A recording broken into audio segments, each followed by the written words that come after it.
Hi friends, welcome back. The object of my YouTube channel is to help women and men going through the journey of breast cancer.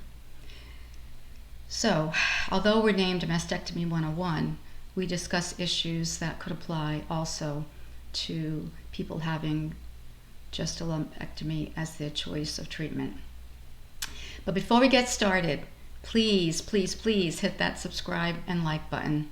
It helps us to get more exposure on YouTube and help more people, we hope, and to get the word out about strategies just to help people navigate their journey. You can always visit my website, www.sisters4prevention.com, for any of the information that I discuss both in my podcasts or in my YouTube channel. So let's get started. So today's topic is understanding your post-surgical pathology. So when you had your biopsy, you were told that you have cancer. Many times they can tell by looking at the tumor, if it's aggressive or not aggressive.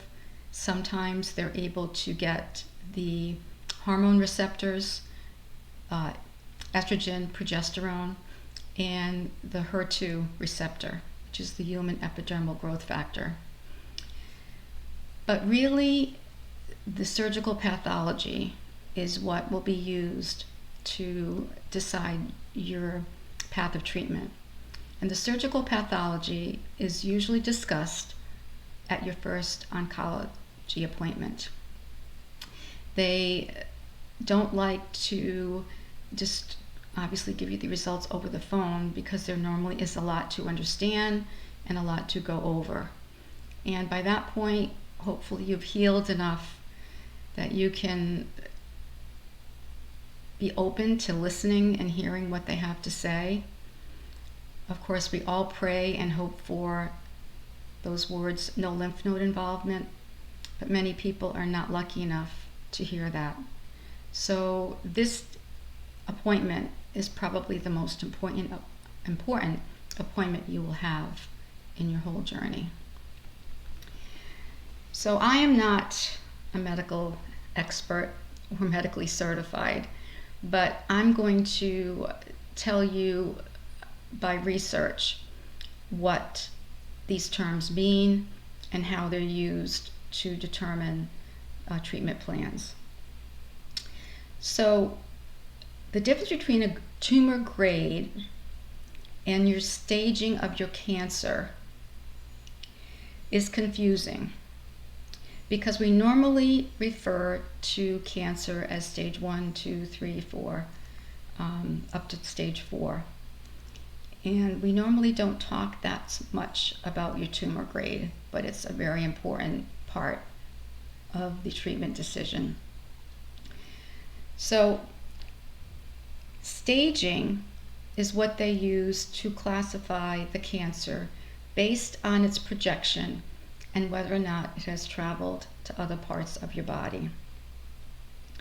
Staging is used primarily to classify if the cancer has metastasized or it was confined to the breast or perhaps just 1 or 2 lymph nodes outside the breast.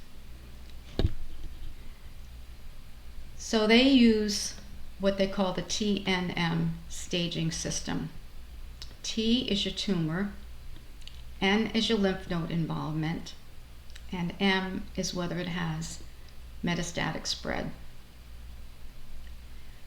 So again, staging is a way of identifying how far the cancer has traveled, whether it's confined to the breast. Let's use a few examples. Stage 0 cancer would be cancer that is still confined to either the lobules or to the ducts. So DCIS or LCIS would be considered stage 0 cancer because it has not invaded any of the outside tissue. There are theories that this cancer can be reversed with diet and lifestyle changes, and since that is unknown, it is often treated as something that needs to be removed.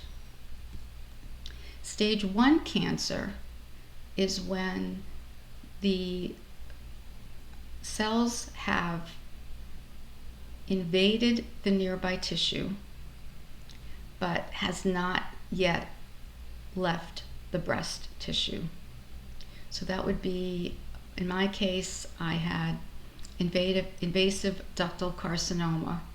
My tumor was 1.8 centimeters, but it had not spread to my sentinel node, and so therefore I had no lymph node involvement.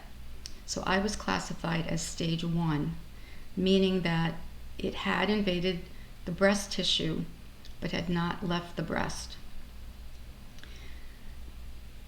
When you are stage 2 or 3, that is determined by how many lymph nodes are involved.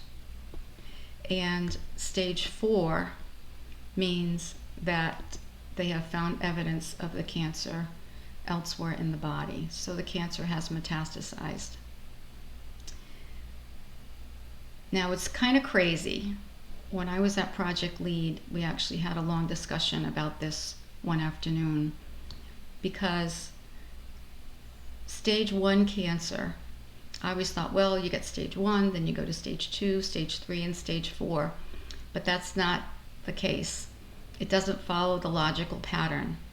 You could have stage 1 cancer, and then 10 years later, because even though you didn't have any lymph node involvement, so we thought the cancer was confined, if some of those stem cells had escaped and laid dormant, and then all of a sudden show up in the liver or the colon or the brain or the lungs, then that becomes stage 4, because it has metastasized and set up its root somewhere else in the body. So some tumors are classified as either low grade or high grade. Now, how is grading determined? So the grade is how much does the cancer cells look like, or how different are they from normal breast cells. The more your cells look like regular breast cells, the less aggressive the cancer. When a cancer is very, very aggressive, it looks very much like a big blob. It doesn't look anything like normal breast cells. You can't see the nucleus. You can't really determine any of the cell particles.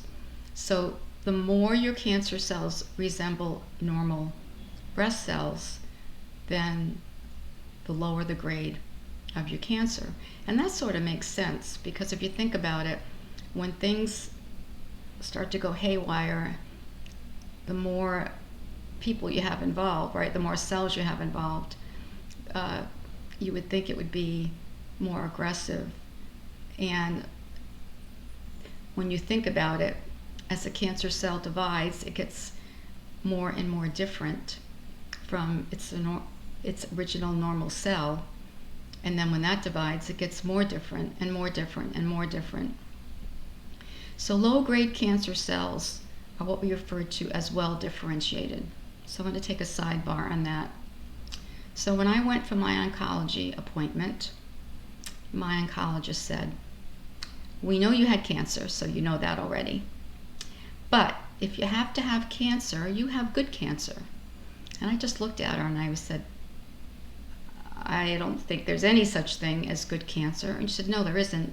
But if you're going to have cancer, what you have is the best. You have stage 1, of course stage 0 would have been even better, stage 1 invasive ductal carcinoma. You also have stage 0 DCIS, so ductal carcinoma in situ. And you also have evidence of LCIS, lobular carcinoma in situ, and we're talking about the left side at this point. In the right side, I had the 2 stage 0 cancers, the lobular carcinoma in situ and the ductal carcinoma in situ.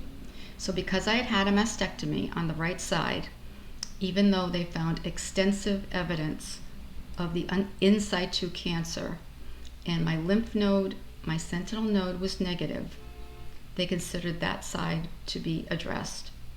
In my left side, because I had the invasion, they would then look at what grade the cells were.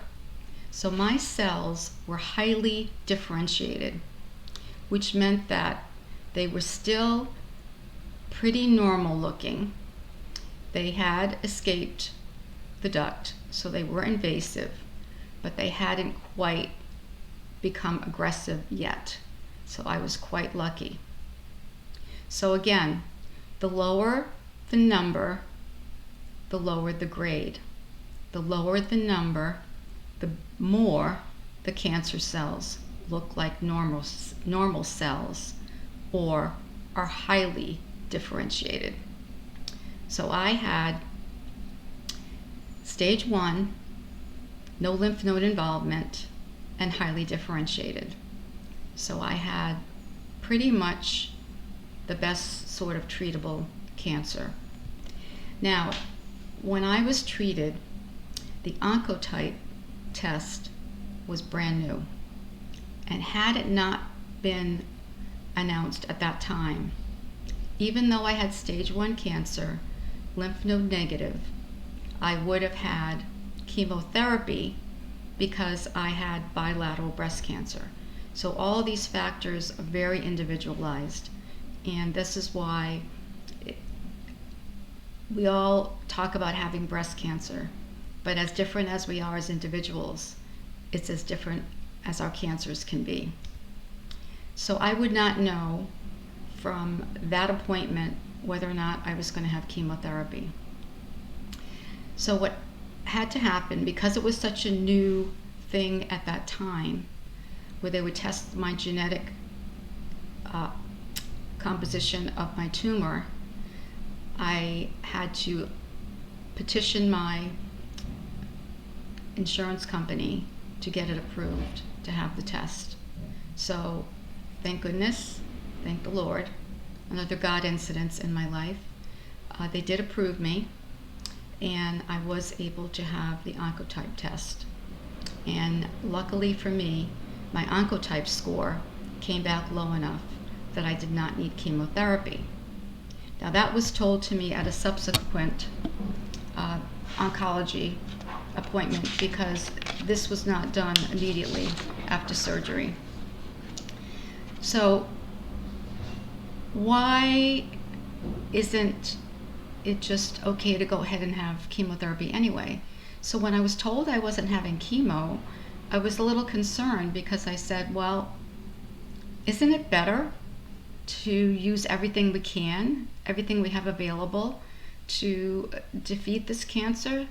So maybe I should go ahead and have chemotherapy anyway. And my oncologist said, well, no, that's not the way it works. Because if we treat your cancer now with this chemotherapy, let's give an example. Say I was going to have Taxol, and God forbid your cancer returns, we would not be able to use Taxol, because if your cancer in your body had survived Taxol, then it would not be effective as a treatment. Whereas if we save it to use in our arsenal in case we need it later, then we don't want to just give it for no reason, which is a really good way of doing it. This is now referred to as individualized oncology. It used to be one size fits all. You have XYZ results, you get this. You have ABC results, you get this.